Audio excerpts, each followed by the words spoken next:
Welcome back to Daytime Ottawa. It doesn't matter. I think people say it more and more these days is, oh, we need to laugh more than ever. No, we've always needed to laugh. And the nice thing is we've got more and more opportunities to laugh, including the Laugh Lounge Comedy Club. And I'm joined by comedian and co-owner of that club, Nick Burton. Welcome. Great to have you here, Nick. Thanks for having me. I always thought traveling around doing comedy was the peak for me, but now that I'm on Rogers TV, I'm... this is it, eh? This is it. You've made it. If you ever need a co-host, I'm liking this studio life. Okay, I like it. Well, and plus you're sending this video, I think, to your mother-in-law, right?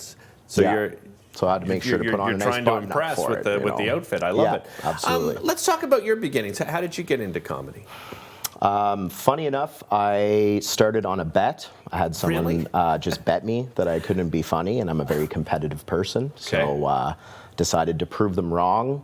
Didn't really like it at first, but then the more I got it, I caught what's called the bug. Right. And then, I didn't want to get a job with the government like everybody else, so I decided to travel around and tell some jokes. Interesting. So what didn't you like in the beginning, and then what sort of flipped for you?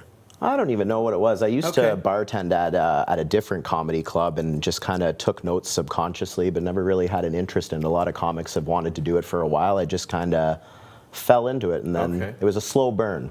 How would you describe sort of your brand of comedy to people?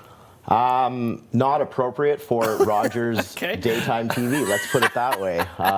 That's good. That's you're getting a good way to PG describe version of me today. Right. Yeah.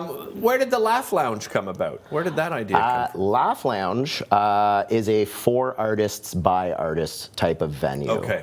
So we pride ourselves in catering more to up-and-coming comics and established acts as well. Okay. And we're a little bit different because you don't have too many comedians that are on the business side of comedy as far as running a club. I see. It's mostly, just business and venue owners, which can be tough to deal with. So we have a good working relationship with all of the comics that we book. You have a sort of an amateur night, which many clubs have, but it's a little bit more unique, right, at your club? Yeah. So our amateur night is called Pros and Joes. Okay. Where we have the pro side of things, which has regular comics that are working on their new material, treating it like a comedy gym to take it out to the pro shows. And then the Joe aspect of that is our philosophy is everybody has 6 minutes of stand-up in them. So whether it's a bucket list thing or you're the class clown at work and everybody's maybe the same as me, just being like, oh, I bet you can't go up there and make people laugh. That is the show that we encourage people to kind of get that off their bucket list. Well, I hope a lot of people hearing your story are now making bets with their friends now, and then you can go to the comedy club, the Laugh Lounge, and that's see your 6 minutes, right? And that's the funny thing about it is there are some people who like to go there to laugh, and believe it or not, some people go there to watch people bomb. So those are the more sadistic people. Have you ever bombed? Everybody bombs. It's a horrible feeling. Everybody bombs. I've told you before the show, I tried it, and it was the sense of stress and anxiety was too much for me, and bombing. That's probably in the back of people's mind. Do you think that's why some people try it and then get away from comedy? It obviously isn't for everybody. Or they're just not funny. There's people who just are painfully unfunny. There are people that are great writers who just can't get over the anxiety of going on stage. Everybody's different. Yeah. You say, Nick, in the notes that you sent to me, you say that it's essential that we have more comedy clubs in this city in particular. Why do you feel that way? I think they always say that two's company, three's a crowd.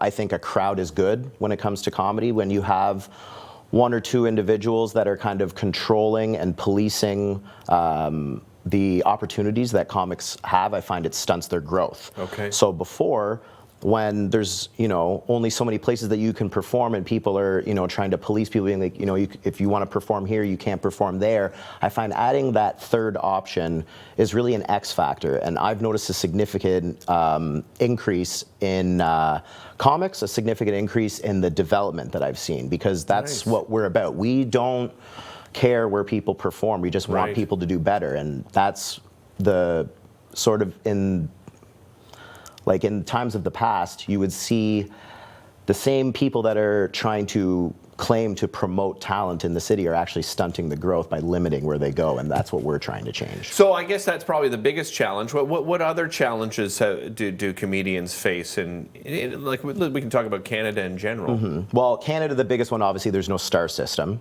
Okay. You see all of our top comedians are moving, getting their green card and going to the States, to New York or LA. Even keeping really good comics here in Ottawa, because there's just not as many opportunities. So you have them moving to Toronto or Vancouver. A lot of really good comics are pursuing acting because comedy is a very underpaid art form. Right.